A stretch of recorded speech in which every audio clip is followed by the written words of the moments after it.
Soyons optimistes vis-à-vis du royaume.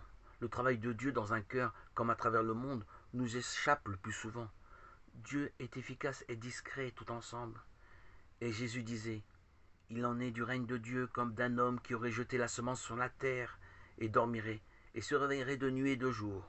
Or la semence pousse et grandit, sans qu'il sache lui-même comment, car d'elle-même la terre produit d'abord l'herbe, puis l'épi, puis le blé plein d'épis.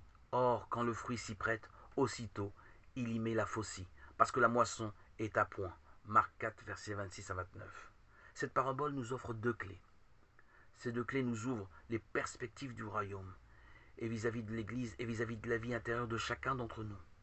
Jésus voit les choses largement. Ses images épousent l'ampleur de ses idées. Tout d'abord, son Église. Le royaume possède une telle vitalité qu'une fois semé, son germe se développera sans arrêt, sans intervention humaine. Son royaume a la force et la puissance des semences, force immense qui, une fois confiée à la terre, sans plus se préoccuper des hommes, monte irrésistiblement en épis. La vie intense de Dieu imprègne le royaume et sans cesse, malgré les obstacles, celui-ci va croître jusqu'à l'éternelle moisson. Mais la parabole nous explique aussi un autre aspect du royaume. Il s'agit de cette vie intérieure propre à chacun de nous. Elle requiert le jeu de notre liberté, c'est évident. Mais justement, tout se passe entre Dieu et nous, dans le mystère, comme pour tout ce qui entoure l'amour, qu'il s'agisse de l'amour humain ou de l'amour divin. Cette vie n'est pas l'œuvre de l'homme, il n'y peut rien. L'ordre de grâce, la vie de Dieu apportée par le Christ se passe du concours humain et de ses plans.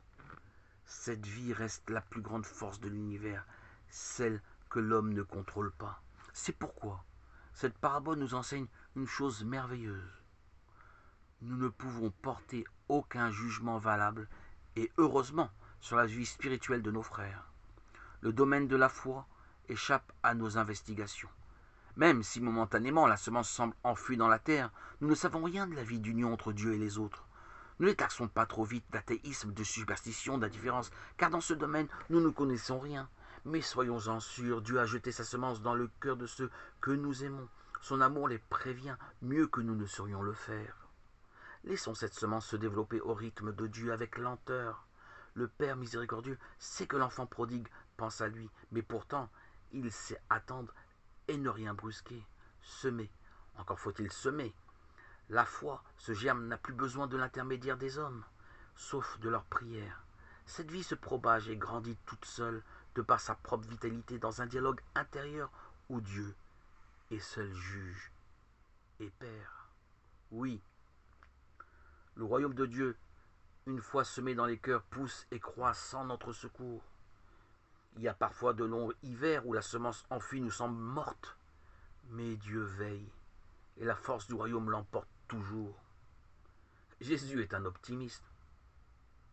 Et il disait, il en est du règne de Dieu comme d'un homme qui aurait jeté la semence sur la terre, et dormirait et se réveillerait, et de nuit et de jour.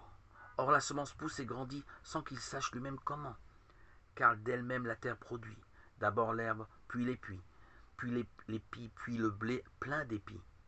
Quand le fruit s'y prête, aussitôt il y met la faucille, parce que la moisson est à point.